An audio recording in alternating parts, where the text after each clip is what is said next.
এটা বাদ। আমরা এবার 3 তাকবীর দেব। কিভাবে?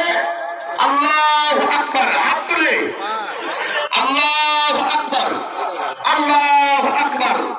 এইবার আপনাদের কর্তব্য, ইমাম সাহেব সূরা পড়বে, সেই সূরাটা শ্রবণ করবে।